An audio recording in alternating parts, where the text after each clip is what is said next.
setiap bulan sekali mesti dilakukan pemantauan pertumbuhan. Kira-kira gitu ya, Dr. Cut.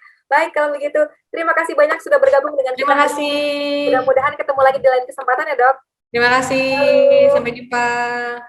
Sampai ketemu lagi. Selamat siang. Wassalamualaikum warahmatullahi wabarakatuh. Oke, Ayah Bunda, tadi di awal saya juga sudah info bahwa semua Ayah Bunda yang hadir di sini akan bisa mendapatkan Growth Kit. Betul ya? Nah, caranya silahkan langsung saja Ayah Bunda klik link yang ada di kolom chat, nanti akan dibagikan oleh panitia, yaitu klik linknya adalah pediasure.co.id/growth kit. Dan di akhir acara nanti, saya juga akan undi siapa nama-nama yang join live untuk hari ini akan mendapatkan 1 buah smartphone. Jadi jangan kemana-mana. Kita juga masih akan terus lanjut bersama dengan narasumber yang kedua. Tapi sebelum itu, saya juga mau menginformasikan bahwa kalau Ayah Bunda mau melihat kemajuan pertumbuhan si kecil, nah ini dia nih. Jangan khawatir ya, ada pedia komplit untuk dukung kejar tumbuh si kecil yang beresiko gizi kurang, yang bisa Ayah Bunda beli dengan resep dokter dan hanya tersedia di apotek. Juga ada tersedia Pediasure Triple Sure untuk mendukung pertumbuhan optimal yang bisa Ayah Bunda beli bebas di toko susu, supermarket, atau juga minimarket. Dapatkan manfaat 3 sumber protein ya, ada 12 vitamin dan juga 8 mineral, ada DHA, ALA dan juga LA, dan juga tinggi kalsium untuk mendukung pertumbuhan fisik, kemudian pertumbuhan otak dan juga daya tahan tubuhnya dengan 3 pilihan rasa yang enak dan pasti akan disukai si kecil, yaitu ada rasa madu. Siapa yang si kecil suka nih kalau susu rasa madu ya, terus juga ada rasa coklat dan ada rasa vanila dalam ukuran yang juga bervariasi, diantaranya 200 gram, 400 gram, 850 gram, dan juga 1800 gram. Nah, dan sebelum kita lanjut ke narasumber berikutnya, saya juga meminta Ayah Bunda semuanya untuk mengisi link post event survei yang akan dibagikan oleh tim panitia di kolom chat. Tinggal klik saja dan langsung isi ya, nanti bagaimana kira-kira menurut pendapat Ayah Bunda tentang event-event yang kami adakan juga. Baik, untuk tadi ada banyak sekali yang sudah menanyakan tentang stimulasi, gimana caranya mengajarkan anak berbicara dan lain sebagainya, akan dibahas lebih lengkap oleh psikolog kita, yaitu Mbak Astrid Elizabeth, yang merupakan psikolog anak dan juga remaja. Kita akan langsung sapa saja, beliaunya sudah hadir di sini. Selamat siang, Mbak Astrid, apa kabar? Halo Mbak Astrid. Halo, selamat siang. Sorry, tadi masih di mute. Oke, nggak apa-apa. Mbak Astrid, apa kabar nih hari ini? Selamat siang. Sehat Mbak Indri. Mbak Indri sehat? Alhamdulillah sehat. Di sana aman ya. Pokoknya di rumah aja, protokol kesehatan kalau mau keluar rumah kayaknya ya. Betul. Mana-mana. Iya. Oke, tadi sudah ada beberapa pertanyaan yang sudah mampir soal stimulasi, tapi nanti akan kita coba bahas lebih lanjut lagi. Mbak Astrid, boleh silakan langsung share materinya. Saya sambil akan mengingatkan juga kepada ya Bunda yang ingin bertanya soal stimulasi si kecil nih untuk tumbuh kembangnya. Langsung saja dituliskan pertanyaannya di kolom chat. Jangan lupa formatnya adalah nama, spasi, kotanya ada di mana, dan spasi pertanyaannya apa. Yang mau ngobrol langsung dengan Mbak Astrid juga boleh langsung klik tombol raise, nanti akan saya coba sambungkan. Oke Mbak Astrid, kalau begitu nanti kita lanjut lagi di sesi tanya jawab ya. Silakan. Oke, aku langsung ya. Silakan. Baik, selamat siang Ayah Bunda. Hari ini aku mau bicara tentang stimulasi seimbang. Tadi di sesinya tanya jawabnya Dokter Cut udah beberapa yang tanya ya, kenapa anakku belum bicara, kenapa anakku belum merangkai kata, dan lain sebagainya. Nah, sekarang aku mau coba jabarkan satu-satu bedanya tumbuh dan kembang. Itu yang pertama nih, Ayah Bunda.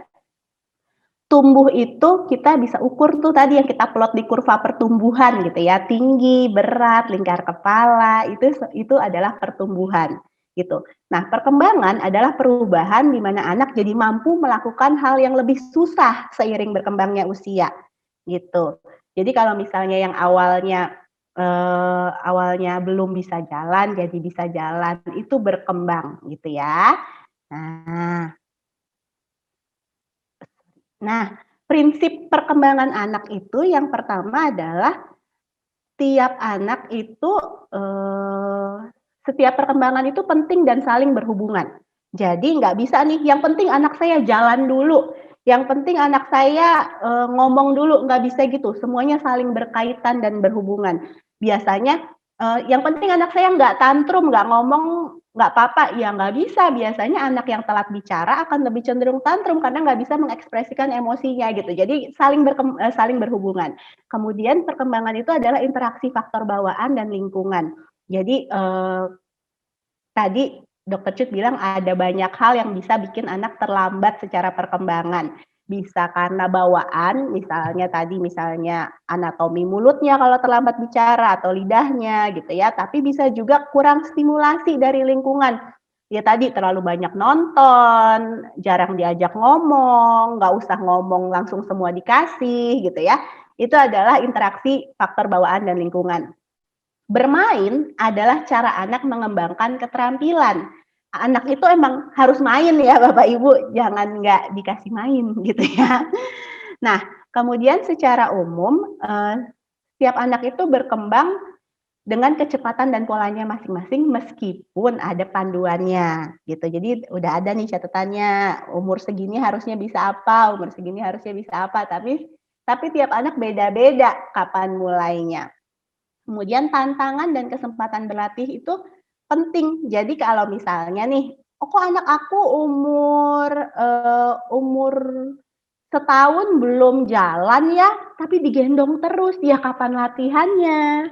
Gitu kan. Jadi kesempatannya harus dikasih untuk berkembang. Lalu pengalaman anak menentukan motivasi dan sikap anak, terhadap proses belajar itu sendiri. Contoh, anak lagi belajar makan sendiri, tapi kitanya bilang, "Ih kelamaan deh kamu makannya, ya udah deh sini, bunda suapin aja." Akhirnya pengalaman belajarnya, ya udahlah aku nggak usah nyoba makan sendiri, gitu jadinya. Jadi pengalaman itu menentukan banget. Lalu teknologi dan media bisa bermanfaat ya, ayah bunda, tapi bila digunakan dengan cara yang tepat gitu. Jadi nggak yang, eee biar anakku ngomongnya bahasa Inggris, aku kasih video bahasa Inggris terus, nggak gitu caranya gitu, harus dilakukan dengan cara yang tepat. Nah, sekarang aku mau bicara tentang motorik kasar. Motorik kasar itu adalah, gerakan tubuh yang berkaitan dengan otot besar, lengan, kaki gitu ya, otot perut, punggung. Itu membuat anak-anak mampu melakukan fungsi sehari-hari dan berolahraga. Lalu anak bisa duduk lama kalau misalnya otot-otot besarnya juga kuat menopang tubuhnya. Jadi kalau misalnya nih, ayah bunda suka lihat anak lagi belajar nulis lama-lama glosor glosor glosor gitu ya, sampai akhirnya merapat di meja gitu, tiduran di atas meja, itu karena biasanya otot torsonya kurang terbentuk dengan baik, berarti harus lebih banyak gerak, gitu. Itu gunanya motorik kasar. Lalu motorik halus itu berkaitan dengan otot-otot jari dan otot-otot jari nih gitu ya. Jadi kalau misalnya kita mau menumpuk nih untuk balita menumpuk, kalau dilihat nih kan ya umur setahun suruh numpuk 2 kubus aja itu susah gitu ya.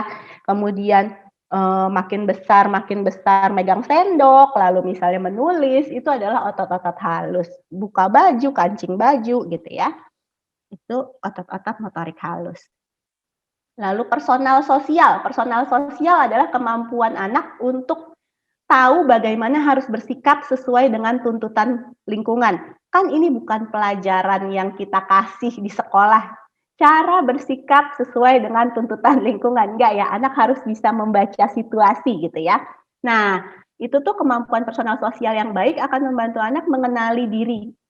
Dia tahu, "Oh aku tuh lebihnya ini, kurangnya ini, aku sukanya ini, jadi aku bisa punya cita-cita ini." Gitu. Itu adalah kemampuan personal sosial anak. Lalu mengelola emosi, anak bisa, mmm, "Oh kayaknya aku marah deh kalau misalnya mainanku diambil nih sama dia, kok kayaknya dia mau ngambil mainanku deh, ya udah deh aku minggir aja," gitu. Anak bisa membaca situasi dan mengelola emosi dan menjaga perilakunya. Lalu memahami situasi sosial yang terjadi, "Ih, aku kayaknya harus diem dulu deh karena temenku tuh lagi nangis, kayaknya dia sedih," gitu. Kalau misalnya ayah bunda perhatikan, ketika kita lagi ngumpul lalu ada satu anak nangis, temen-temennya akan diem, terus ngeliatin, terus vibe-nya turun gitu, jadi nggak asik untuk main gitu ya. Nah, itu artinya mereka membaca situasi. Menjalin relasi yang sehat dengan teman sebaya, bagaimana berkonflik dan mengambil keputusan itu juga berkaitan dengan, kemampuan personal sosial. Lalu bahasa. Bahasa itu ada 2 nih ayah bunda, bahasa reseptif di mana anak paham terhadap kata ataupun kalimat gitu ya, baik yang diomongin ataupun dibaca. Jadi kadang-kadang kalau anak umur, 6, 7 bulan belum ngomong tapi kalau ditanya, "Dek lampu mana lampu?" Mereka ngerti nih, mereka nunjuk ke atas sambil bilang, "Oh oh," gitu ya. Itu mereka sebenarnya bahasa reseptifnya sudah sudah terbentuk bahwa, oh mereka ngerti itu di atas lampu, tapi bahasa ekspresifnya belum keluar, belum ngomong, lampu, belumlah 8 bulan gitu. Nah, mungkin baru empu gitu, ada yang udah empu gitu, atau, cuma, gitu. Itu, contoh bahasa ekspresif. Jadi ada 2 hal nih di bahasa, reseptif dan ekspresif. Nah, ada lagi perkembangan kognitif. Itu berkaitan dengan kemampuan menerima dan mengolah informasi, lalu menggunakan untuk menyelesaikan masalah. Misalnya perkembangan kognitif itu misalnya gimana supaya fokus, gimana supaya inget yang diajarin, kata-kata yang diajarin, memahami gimana caranya dunia bekerja, maksudnya, oh kalau aku tuang air, tumpahnya tuh pasti ke bawah, itu kan mereka memahami. Oh kalau misalnya tumpahnya ke bawah, ke lantai basah, kalau aku tutup dengan tisu, oh tisu tuh menyerap air gitu. Itu mereka memahami dunia bekerja.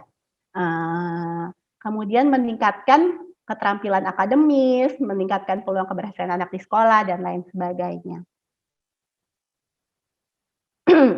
Nah, kesulitannya memberi stimulasi gitu ya, orang tua tuh harus seimbang banget tuh dalam artian lihat, oh kemampuan anak saya di sini, minatnya ini, dan gimana saya menjaga dia tetap semangat. Misalnya gini, oh aku lagi mau ngenalin warna nih, tapi anakku nggak pernah suka kalau aku kasih kartu, "Merah merah ya Dek, merah." Nggak mau. Gimana dong ya ngenalinnya? Kita lihat minatnya apa, oh minatnya lagi di ini, minatnya lagi di mobil-mobilan. Oh, kita kumpulin deh mobil-mobilan, ada mobil-mobilan merah, mobil-mobilan kuning, mobil-mobilan hijau, lalu kita bilang, "Dek, kasih Bunda mobilan merah dong," gitu. Nanti sesuai minat, antusias, sambil bermain gitu ya, anak bisa belajar warna dengan cara demikian. Jadi, jangan menyerah gitu ya Bunda, kalau misalnya anaknya milih-milih mainnya, kita tetap cari tahu minatnya apa, karena stimulasi penting supaya perkembangannya nggak tertinggal. Lalu ada anak-anak yang zaman sekarang justru over distimulasi nih, Ayah Bunda. Jadi misalnya ikut kelas ini, ikut kelas itu, lalu di rumah mainnya juga harus main yang, bermakna gitu ya, harus ini merah, ini mobil, ini apa gitu, harus belajar terus. Capek, anak-anak bisa stres juga, dan akhirnya anak-anak bisa merasa waktu dengan orang tua itu tidak menyenangkan. Jadi kalau misalnya kita mau menstimulasi anak, kita tetap lihat nih, oh kemampuan dia sampai situ, minat dia itu. Lalu kita libatkan sambil bermain. Lalu kalau misalnya anak bilang, "Aduh Bunda aku capek," ya udah berarti kita berhenti, kita dengarkan suara anak ketika memberi stimulasi. Nah, aku mau mengenalkan yang namanya growth mindset. Mungkin, ayah bunda udah pernah dengar gitu ya. Growth mindset adalah, orang yang percaya bahwa pengetahuan dan kemampuan mereka terus berkembang seumur hidup. Jadi, nggak ada istilah, "Ya aku mah dari dulu emang begini." Nggak ada istilah begitu, ini baik orang tua maupun anak-anak gitu ya. Kita mau anak kita tumbuh tanpa pikirannya nggak bisa diapa-apain, "Aku sih emang begini." Nggak pengen kita dengar anak kita ngomong gitu kan ya. Nah, ayah bunda juga, harus punya mindset bahwa kita bisa berkembang seumur hidup. Sekarang nggak boleh punya pikiran, "Ya aku nggak bisa diapa-apain, mentok lah aku mah orangnya udah begini dari dulu." Gitu. Nggak boleh begitu lagi sekarang. Nah, ketika punya growth mindset gitu ya, anak itu ataupun orang itu baik dewasa maupun anak-anak percaya bahwa kecerdasan keterampilan itu bisa berkembang, kemampuan dan keberhasilan itu bukan bawaan lahir, "Ih dia mah berhasil emang dari lahir pinter," enggak gitu. Semua orang bisa berusaha gitu ya. Kemudian salah itu enggak apa-apa. Kesalahan adalah proses belajar.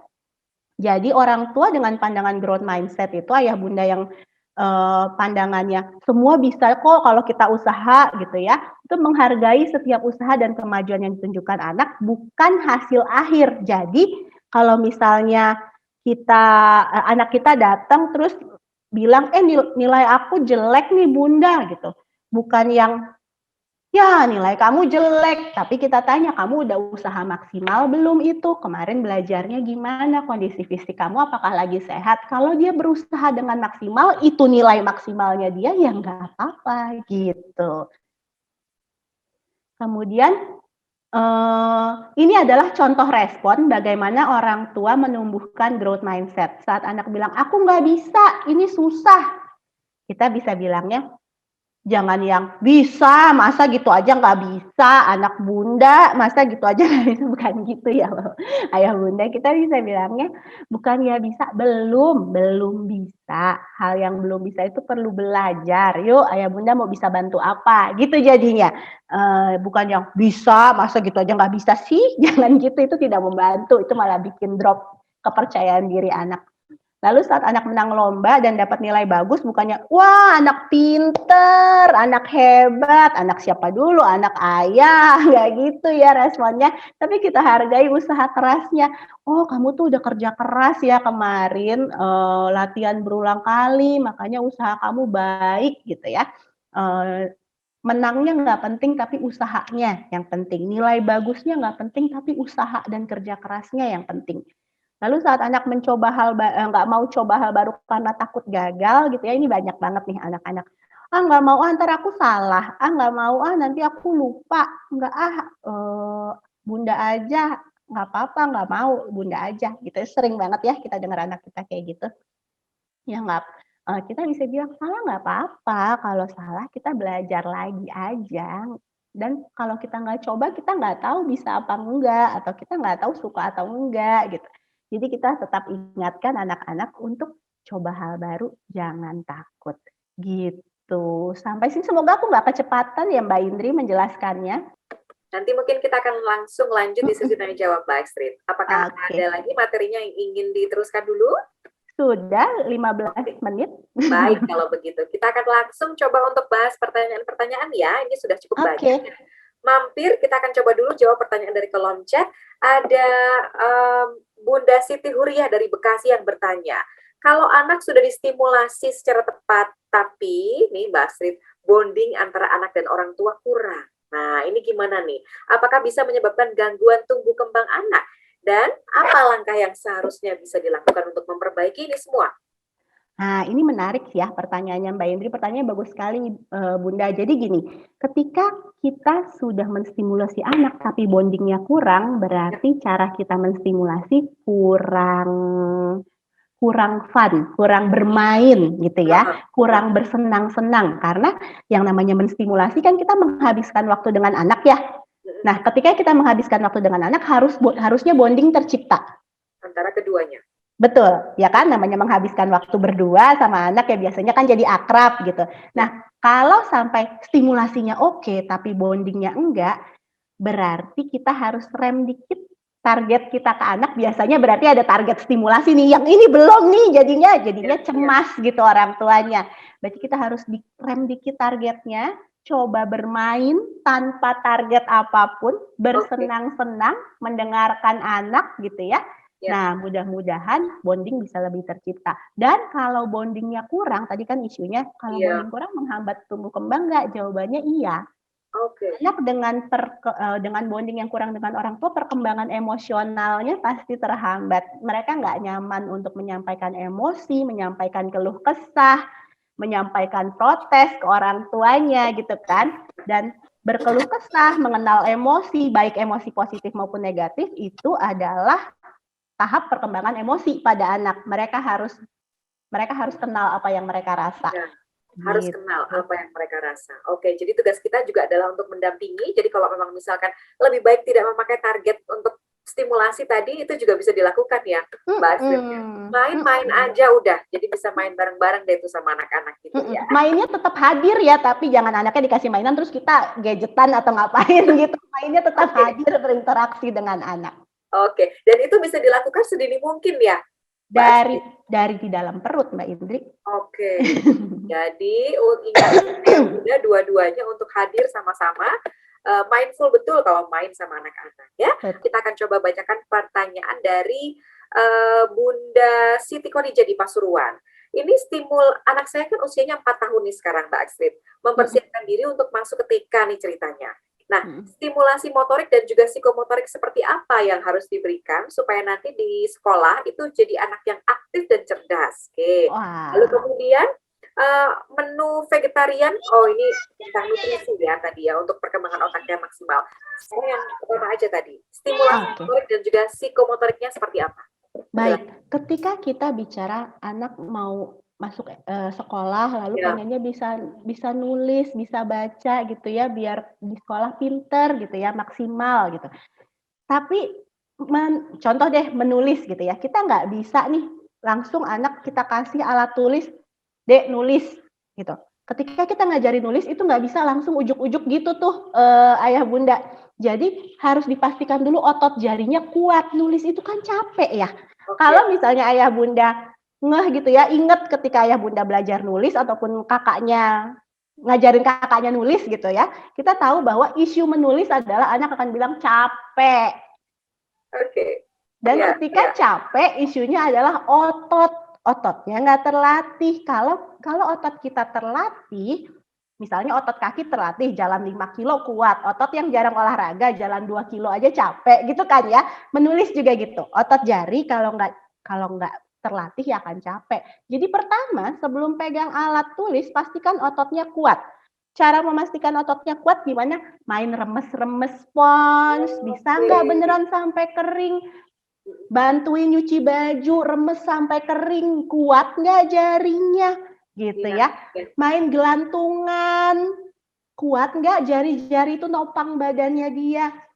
Kemudian main capit-capit pakai pinset, itu Iya, capek iya. loh, itu capek. Kalau itu semua sudah kuat, maka nulis nggak akan susah.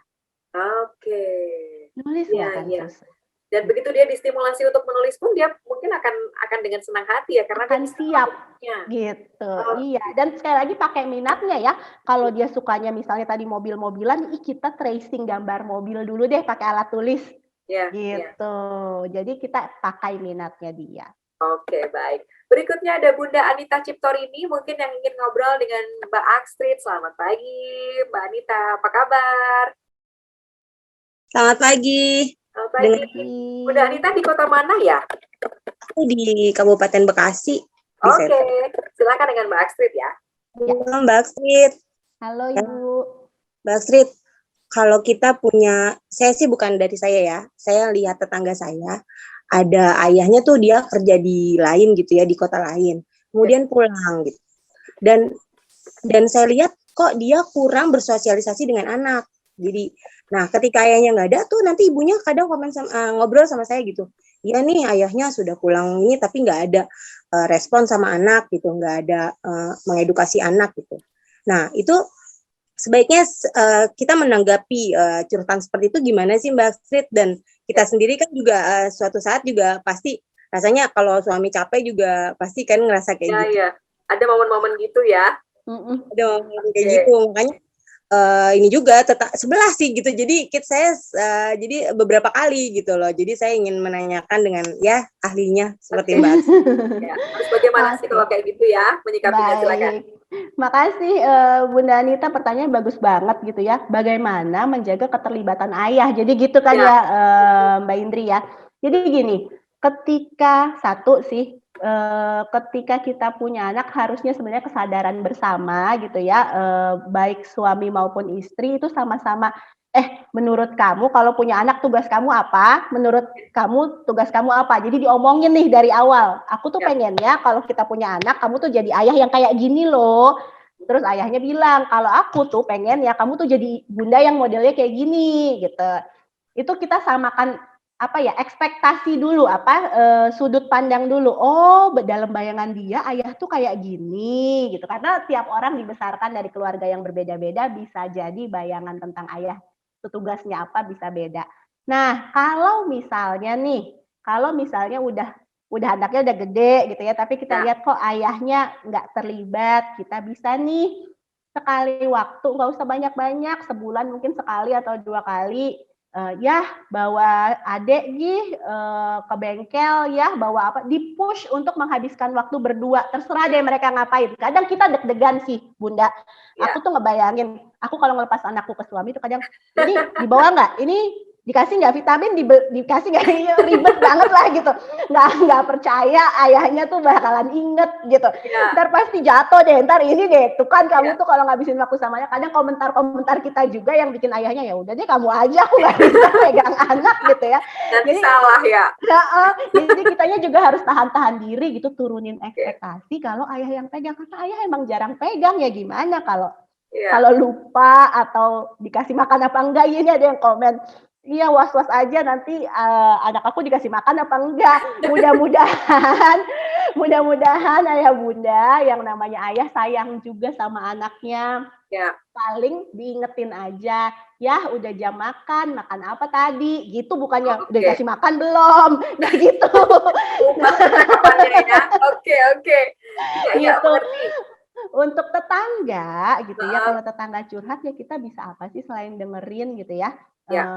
Kita mau komen apa juga kita nggak tahu bisa berlaku atau enggak di keluarga dia gitu. Paling kita dengerin sambil bilang kalau butuh bantuan kita ngomong aja, apa yang bisa kita bantu. Paling seperti itu sih Bunda. Oke, baik. Jadi memang lebih bagus kalau memang bisa ya diomongin dari awal gitu ya. Kalau mau punya anak ini seperti apa pola pengasuhannya. Kalau memang sudah terlanjur anaknya udah agak gede gitu, boleh nggak sih diomongin lagi Mbak Astrid sama suaminya? Boleh aja, tapi jadinya akan ada ekspektasi yang kalau kita udah mulai mau ngomong, berarti kan udah ada ekspektasi yang nggak tercapai nih Mbak Indri. Bisa jadi akan jadi masalah baru gitu ya, kalau misalnya ekspektasi itu tidak terselesaikan. Makanya tadi, kalau emang kita merasa waktunya kurang, tapi kita merasa anak kita perlu, ya kita push untuk ngabisin waktu berdua, nggak usah sering-sering gitu. Tapi dikasih waktu dan kita tahan komen, ya ampun tahan gitu ya. Itu yang suka susah. Oke, untuk mengasuh anaknya dalam beberapa jam ke depan. Oke, kira-kira gitu. Baik, terima kasih banyak Bunda Anita udah bergabung sama kita hari ini. Selamat siang. Oke, berikutnya ada ayah nih yang bergabung, ada Ayah Slamet Supriyadi di Tangerang. Katanya, bagaimana cara memotivasi anak laki-laki umur 3 tahun ya untuk lebih berani bergaul atau bermain sama teman-teman sebayanya. Soalnya anak saya kalau main itu masih suka sama ngajakin mamanya. Padahal ada anak tetangga yang sebayanya perempuan, dia udah berani gitu main-main sama teman-temannya. Gimana nih Mbak Astrid, silakan. Oke, kita sekarang bicara sama yang namanya karakter nih Mbak Indri. Karakter anak itu bisa bawaan ataupun bentukan lingkungan Pak. Jadi sebagiannya bawaan, sebagian bentukan lingkungan. Kalau misalnya anaknya sebenarnya easy going, santai aja, tapi lingkungannya overprotective, deh jangan ke sana sendiri, deh jangan ini sendiri, maka anak akan ya udah ragu-ragu juga gitu dalam melangkah kenalan sama temen gitu. Tapi ada juga bawaan, kalau ayah atau bundanya biasanya butuh waktu untuk kenal sama orang, butuh waktu untuk mingle di satu situasi gitu ya, untuk nyampur, ngobrol gitu. Ya, kita juga susah nge-push anak kita, ayo dong kamu easy going dong, ayo dong kamu kenalan dong gitu. Ya enggak gitu. Jadi tiap anak punya fasenya. Tapi yang jelas apapun kepribadiannya, kesempatan harus tetap diberikan. Misalnya kita di tempat umum, tapi kalau sekarang agak susah ke tempat umum ya, atau ketemu saudara atau apa, kamu tawarin teman kamu untuk makan ini bawain kuenya. Jadi kita push anak kita untuk berinteraksi, kita berikan kesempatan pelan-pelan tanpa kamu mah gitu aja nggak bisa, jangan gitu ya. Tiap anak fase belajarnya beda gitu ya, tergantung kesempatan yang diberikan. Lama-lama bisa kok Pak, lama-lama bisa. Kalau tetap nggak mau, ada yang komen di chat, kalau tetap nggak mau Mbak, aku percaya tiap anak bisa belajar dengan cara yang menyenangkan bagi dia. Kalau misalnya satu cara nggak berhasil, kita coba cara yang lain, gitu. Atau situasi sosial yang lain, gitu ya. Atau butuh waktu lebih banyak. Aku percaya gitu aja sih. Entah situasinya ditambah, kesempatannya ditambah, gitu ya. Encouragement-nya atau dorongannya ditambah, pasti bisa. Butuh waktu. Ayah Slamet juga bertanya, kalau orang tua itu selalu sering melarang anaknya untuk ini itu akan berpengaruh juga nggak ya untuk perkembangan si anak kalau menginjak remaja dan anak-anak nanti? Jangan ini, jangan itu misalnya. jelas berpengaruh, nggak usah sampai anak-anak remaja sampai dewasa, Pak. Sampai kita besar, ini karakter-karakter kita itu sangat terpengaruh dari bagaimana kita diasuh dan bagaimana latar belakang kita gitu ya. Ya. Oleh karena itu, ketika anak dilarang ini, dilarang itu, tadi kita udah bicara soal perkembangan, prinsipnya harus dikasih kesempatan. Kalau banyak larangan kan berarti kesempatan makin terbatas. Iya ya. Gitu, jadinya, oh mereka nggak tahu caranya gini, kita takut nih, misalnya anak kita masuk dapur, anak balita masuk dapur gitu ya, Ya. terus kita takut nanti mereka pegang pisau, pegang gunting, bahaya gitu. Ya. Tapi kalau misalnya kita kasih tahu cara pegang yang benar sekalian, dan cara pakai yang benar, itu justru lebih aman. Karena mereka tahu, oh kalau begini bahaya, aku tahu cara yang benar bagaimana. Itu tentu saja disesuaikan dengan umurnya, gitu ya. Atau, pegang ini nggak boleh, nanti guci pecah atau apa. Justru dikasih tahu, kalau kamu senggol, ini akan goyang ya. Kalau goyang, ini akan pecah. Dikasih tahu, dikasih gerak, dikasih tahu. Semakin anak bergerak, kalau dilarang malah kontrol geraknya akan kurang. Tapi kalau bergerak, mereka jadi lebih bisa ngontrol ototnya. Jadi nggak nabrak-nabrak ayah bunda. Jadi lebih kecil kemungkinan bikin pecah guci atau apa gitu. Dan lagi kalau dilarang mereka akan terus penasaran ini emang Betul. kenapa kalau didorong gitu ya. Betul. Baik. Jadi selalu ciptakan situasi yang positif termasuk juga pada saat kita bicara sama mereka juga.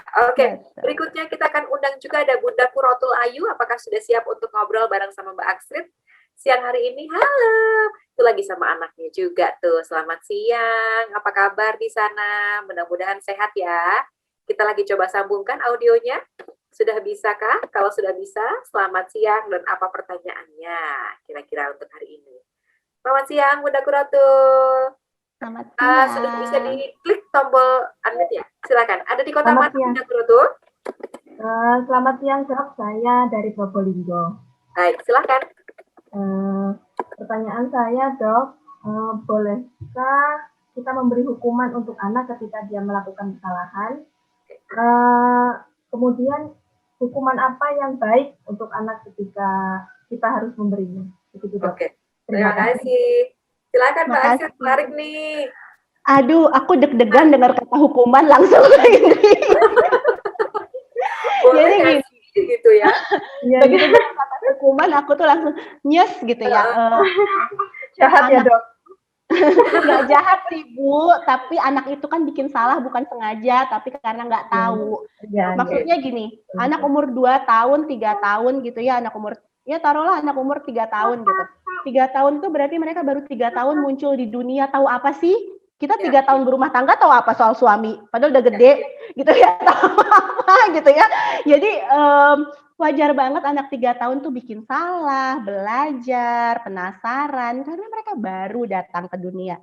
Baru bisa explore juga, kakinya baru bisa buat jalan dan lari sendiri. Sebelumnya mereka uget-uget doang di kasur, Bu. Nah, jadi gitu ya, ketika anak salah lalu dihukum kok ya nyes gitu. Sebenarnya yang namanya salah itu berarti mereka kesempatan untuk belajar, kesempatan untuk kasih tahu mana yang benar gitu kan ya. Jadi daripada kita hukum, akhirnya mereka cuma tahu, oh kalau aku melakukan ini nanti aku dihukum. Tapi mereka nggak tahu yang benar, jadi aku harus melakukan apa dong? Gitu. Jadi mending kita kasih tahu, misalnya nih udah ngepel, rumah udah rapi, jarang-jarang rumah udah rapi gitu ya. Capek, setrikaan udah rapi gitu ya, terus tiba-tiba pengen disenggol aja, diaur-aur sama anak. Tarik nafas dulu meskipun nyesek gitu ya. Tarik nafas, kemudian Dek, tahu nggak kalau nyetrika tuh Bunda tuh lama loh waktunya kemakan, jadi nggak bisa main sama kamu. Kalau begini aku harus nyetrika lagi loh. Kalau nyetrika lagi jadinya nggak bisa main sama kamu nih. Besok-besok jangan diberantakin ya. Yuk bantuin Bunda yuk sekarang lipetin rapih gitu. Ya udah gitu, kelar gitu ya. Daripada kamu mojok di sini, kamu nggak boleh ini ya karena kamu berantakin ini, mereka nggak tahu. Emang kenapa gitu jadinya. Langsung kasih tahu aja. Terus ketika anak melakukan kesalahan, kalau misalnya di psikologi ada yang namanya kita berikan konsekuensi, Bu, bukan hukuman. Konsekuensi itu ada yang natural, ada yang konsekuensi natural, ada yang logis. Konsekuensi natural tuh gini, Dek jangan lari-lari. Terus tiba-tiba dia jatuh. Nah itu konsekuensi natural. Kalau lari-lari ujungnya Jatuh. Itu gravitasi bumi yang bekerja, bukan kita yang menghukum. Oke. Konsekuensi natural. Tapi ketika anak jatuh jangan yang tuh kan, Bunda bilang apa? Enggak. Ya udah sakit kan, berarti hati-hati ya, berarti jangan berlari ya kalau banyak barang itu. Itu konsekuensi natural. Konsekuensi logis itu adalah konsekuensi yang didapat karena kesalahan yang tepat. Contoh konsekuensi nggak logis tuh zaman kita SD kalau nggak ngerjain PR suruh keliling lapangan. Itu nggak logis, apa hubungannya? Gitu kan? Nah, konsekuensi logis tuh harus berhubungan nih. Bu, misalnya anak numpain air, maka konsekuensi logisnya lap. Anak berantakin baju yang habis digosok, konsekuensi logisnya rapiin. Anak ngabisin uang jajan seminggu dalam sehari, konsekuensi logisnya 6 hari sisanya nggak punya uang jajan. Itu konsekuensi logis. Iya. Baru kemudian kita ajak mereka ambil kesimpulan. Tuh kan, kalau kamu begini jadinya begini ya, sebab akibatnya jelas. Jadi logikanya juga belajar. Oke, kira-kira begitu. Jadi bentuk hukumannya dialihkan menjadi apa tadi ya? Proses pembelajaran lagi ya, Mbak Astrid ya? Namanya juga anak baru belajar, baru hidup. Oke, jadi sebisa mungkin kita akan coba ajarkan sama mereka hal-hal positif lainnya. Terima kasih banyak Bunda Kuratul sudah bergabung dengan kami juga dari Probolinggo ya. Berikutnya ada Bunda Siti Nurjana yang bertanya di kolom chat.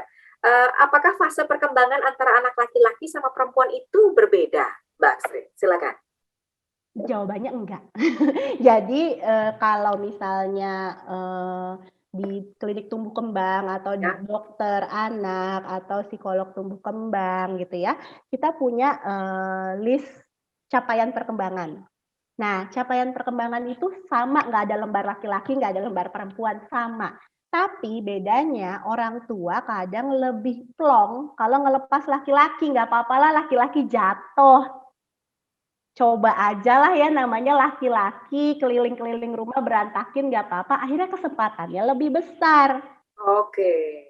Sementara perempuan misalnya dikasihnya boneka, masak-masakan, akhirnya lebih sering main pretend play atau bermain pura-pura.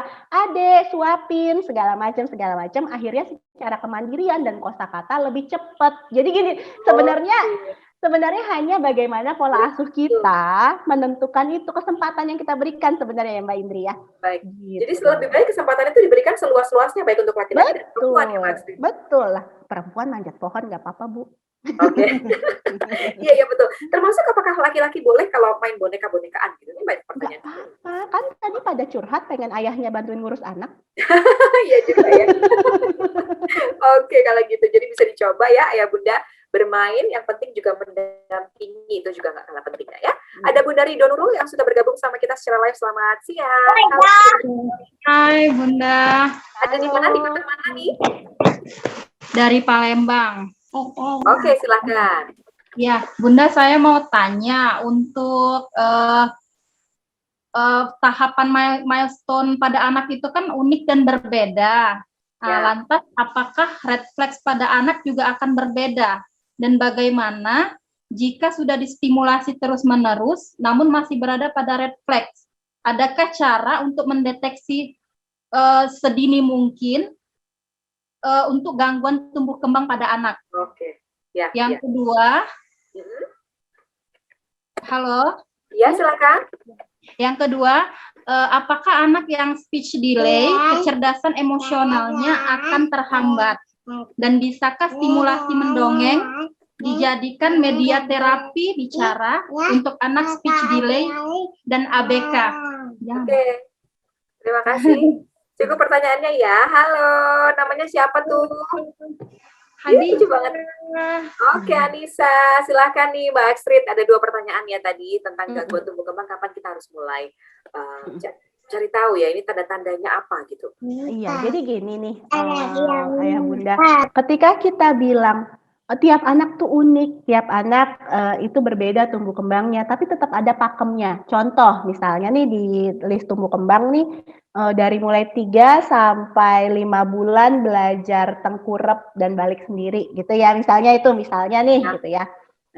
Maka itu ada rentang tuh dari 3 sampai 5 bulan. Ada yang 3 bulan anaknya udah bisa langsung tengkurap bolak-balik sendiri. Ada yang di ujung-ujung 5 bulan baru bisa, terus langsung bisa lancar, ada gitu ya. Nah, kayak misalnya juga kemampuan bicara lengkap gitu. Tadi Dokter Cut bilang di 24 bulan gitu, tapi biasanya itu range-nya ada dari 18 sampai 24 nih gitu misalnya. Dari 18 sampai 18 tuh misalnya 2 kata gitu sekalian gitu udah mulai ada yang mau cucu gitu tuh udah ada tuh yang kayak gitu tuh yang cepet gitu. Ya tapi kalau misalnya di 18 bulan anaknya belum ngomong, ya nggak apa-apa, masih ada waktu belajar. Tapi kalau udah mepet gitu ya, atau udah lewat dari fase belajarnya belum keluar juga, nah itu baru tadi yang namanya red flag yang Ibu sudah sempat bilang. Red flag itu adalah tanda-tanda yang perlu kita perhatikan bahwa keterlambatan tumbuh kembang anak kita nih mulai perlu diwaspadai. Itu red flag tuh, kayak gitu. Kita perlu waspada gitu, udah harus nyala gitu benderanya tuh. Nah, red flag itu juga beda-beda, bukan beda-beda sih ya, sesuai pakem tumbuh kembangnya. Udah lewat fase belajar belum gitu. Nah, kalau misalnya 24 bulan belum ngomong sama sekali, belum ada kosakata sama sekali, ya jelas red flag gitu. Atau misalnya yang tadinya udah bisa tiba-tiba mundur, regresi kita sebutnya. Udah bisa, tiba-tiba jadi hilang semua keterampilan itu. Nah, itu red flag banget itu. Itu harus segera ke dokter tumbuh kembang. Kalau misalnya bisa gitu. Kalau misalnya ternyata di kota Ibu atau di tempat Ibu tinggal ada tumbuh kembang, dokter anak, bisa sih tiap bulan kita bayi pas vaksin kita sambil bilang, "Dok, tolong dicek dok tumbuh kembangnya." Bisa banget. Jadi semakin kita tahu semakin cepat, Bu, ini harusnya umur segini udah ini loh gitu. Dan dokter bisa bilang nih, Bu, secara kurva nutrisinya emang belum nih kekejar, makanya bisa jadi tumbuh kembangnya terlambat. Gitu. Dokter bisa dibandingkan nih apakah keterlambatannya karena nutrisi, apakah keterlambatannya karena stimulasi atau faktor lain. Karena bisa jadi tadi Ibu udah bilang, kok udah distimulasi tapi nggak maju-maju, tetap terlambat. Kenapa nih gitu? Tiap anak beda-beda. Contohnya gini, ada adik, kakaknya juara matematika. Adeknya udah dilesin matematikanya aja ngepas, ada kan? Ada gitu. Nah berarti tumbuh kembang juga gitu. Ada yang anaknya gampang aja nih, nggak usah diajarin, nggak usah apa, jalan-jalan sendiri, lari-lari sendiri, ngomong-ngomong sendiri. Tapi ada yang makanya tadi perlu terapi atau dongeng misalnya tadi. Kalau kita bacain dongeng, anak lebih dengar banyak kata-kata, jadinya bisa ngikutin gitu. Nah, kayak gitu. Nah, terkait dengan dongeng tadi, berarti itu juga bisa Kak untuk membantu mengatasi mereka yang speech delay? Speech delay itu kan diagnosisnya panjang ya Mbak Indri ya. Jadi gini, mendongeng bisa jadi cara stimulasi. Cara stimulasi anak untuk belajar bicara. Tapi ketika anak sudah speech delay, kita harus lihat dulu keterlambatannya sejauh apa. Harus tarik dulu ke belakang, gitu kan. Nah, kalau udah tarik ke belakang, baru kita bisa kejar satu-satu gitu. Kalau begitu berarti itu harus diperlukan lagi konsultasi ya. Kalau konsultasi tentang speech delay dan lain-lain permasalahan tumbuh kembang itu kemana? Ke psikolog langsung, psikolog anak ya? Psikolog anak bisa, ke dokter anak sebenarnya yang selalu ada di setiap kota adalah dokter anak gitu ya Mbak Indri ya. Bisa. Jadi nanti bisa langsung konsultasi ke sana kalau memang sudah terlanjur speech delay atau mengalami perlambatan tumbuh kembang, kira-kira begitu ya. Terima kasih banyak Bunda Tiri dan Nurul Fitri yang sudah bergabung dengan kami. Selamat siang, salam buat anak-anak di rumah ya. Jadi yang penting untuk kita ingatkan adalah tadi kita mau ingatkan lagi bahwa kemampuan dan juga keberhasilan itu bukan ditentukan dari kapasitas bawaan sejak lahir aja ya, namun merupakan hasil usaha dan juga ketekunan. Dan ini yang paling penting adalah growth mindset yang bisa diterapkan untuk orang tua kepada anak-anaknya. Kira-kira kita harus menyediakan kesempatan tadi ya, memberikan kesempatan tadi ya Mbak Astrid ya, lalu kemudian menyediakan lingkungan yang bernuansa positif untuk anak-anak kita supaya mereka nggak takut untuk mencoba sesuatu yang baru. Kira-kira begitu. Terima kasih banyak Mbak Astrid sudah bergabung bersama dengan kami siang hari ini. Sampai ketemu lagi. Salam sehat selalu ya. Mbak Indri. Sampai ketemu lagi. Selamat siang. Oke. Nah, Ayah Bunda, tadi saya juga sudah janjikan akan memilih 3 pertanyaan terbaik ya untuk mendapatkan voucher Sodexo e-Pass senilai masing-masing Rp100.000. Dan mereka yang beruntung langsung akan saya bacakan. Yang pertama adalah Bunda Novita Wulandari dari Jakarta. Terus kemudian yang kedua adalah Ayah Slamet Supriyadi dari Tangerang. Dan juga Bunda Rido Nurul Fitri dari Palembang. Selamat untuk Anda. Jadi silakan langsung menghubungi panitia juga melalui WA di nomor 0819 17 16 0002, ditunggu sampai dengan jam 4 sore ini. Tapi saya pasti punya satu hadiah lagi ya di belakang, jadi jangan kemana-mana dulu.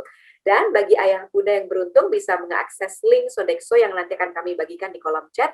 Untuk informasi penggunaan voucher linknya akan tertera di kolom chat. Dan kode vouchernya nanti akan dikirimkan ke nomor WA pemenangnya ya. Jadi silakan saja langsung menghubungi panitia di nomor terlampir. Oke, berikutnya kita akan simak dulu TVC dari Advent Nutrition Pediasure berikut ini. Silakan. Anak adalah peniru terhebat. Di setiap proses tumbuh kembangnya, kupastikan untuk selalu memberikannya yang terbaik.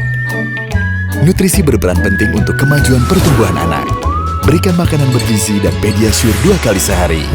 Pediasure dengan Triple Sure, tinggi kalsium, vitamin, dan mineral. Bantu penuhi nutrisinya sehari-hari. Ini buat Mama. Pediasure, lihat kemajuan pertumbuhan si kecil. Tersedia juga dalam rasa madu dan coklat.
Sesuai dengan tema kita hari ini tentang pentingnya memantau kecerdasan dan juga pertumbuhan si kecil ya, Pediasure sudah punya teknologi terbaru, namanya adalah Growthpedia, untuk mengukur tinggi badan si kecil dengan 2 cara. Tadi seperti yang kita bisa lihat juga. Yang pertama adalah Growthpedia Growth Tracker yang ada di website pediasure.co.id/Growthpedia. Dari sini kita bisa tahu status pertumbuhan si kecil sambil browsing-browsing seputar tips nutrisi buat mereka. Lalu kemudian yang kedua, tadi kita sudah lihat sama-sama tuh yang ada anak terus ngukur tinggi badannya pakai filter Instagram. Nah, itu adalah Growthpedia Augmented Reality Filter yang ada di Instagram @pediasureindonesia. Di sini Bunda bisa mengukur tinggi badan anak lewat filter Instagram. Jadi anak saya udah pernah coba dan dia suka banget ya. Keren banget ya, jadi bisa langsung share juga melalui akun Instagram ayah bunda masing-masing. Oke, nah sekarang saatnya kita akan undi. Kira-kira siapa yang beruntung untuk mendapatkan 1 buah door prize, untuk mendapatkan 1 buah smartphone, dan nama-nama yang diundi adalah nama yang join live untuk hari ini. Kita akan langsung undi saja. Silakan Kak Hendra, kira-kira siapa yang beruntung untuk mendapatkan 1 buah smartphone untuk hari ini? Stop ya di situ. Mudah-mudahan ya tuh banyak yang nulis langsung Bismillah, mudah-mudahan aku yang beruntung ya. Silakan langsung dikeluarkan namanya Kak Hendra, kira-kira siapa yang beruntung untuk hari ini? Saya juga penasaran ya, satu nama saja untuk mendapatkan satu unit smartphone untuk webinar kali ini. Silakan namanya dikeluarkan. Siapa ya yang beruntung? Pastikan namanya sudah sesuai dengan yang tertera di KTP. Ini dia, Bunda Mai Golderio Bartolomeus. Selamat untuk Anda. Jadi silahkan saja langsung menghubungi panitia. Jangan lupa di nomor WA 0819 17 16 0002. Ditunggu sampai dengan jam 4 sore hari ini. Kirimkan nama sesuai dengan KTP, alamat email, dan juga nomor handphone. Ya, ditunggu sore hari ini. Baik Ayah Bunda, terima kasih banyak atas partisipasinya untuk hari ini. Sudah 2 jam kita bareng-bareng menghabiskan waktu weekendnya bersama dengan keluarga di rumah. Terima kasih juga kepada anakku Aidi dan juga Abed Nutrition, dan terima kasih atas partisipasinya untuk hari ini. Sampai kita ketemu lagi di lain waktu, dan jangan lupa untuk tetap terapkan protokol kesehatan dimanapun berada. Sampai ketemu lagi. Wassalamualaikum warahmatullahi wabarakatuh. Dan selamat siang semuanya. Salam sehat selalu ya. Bye-bye.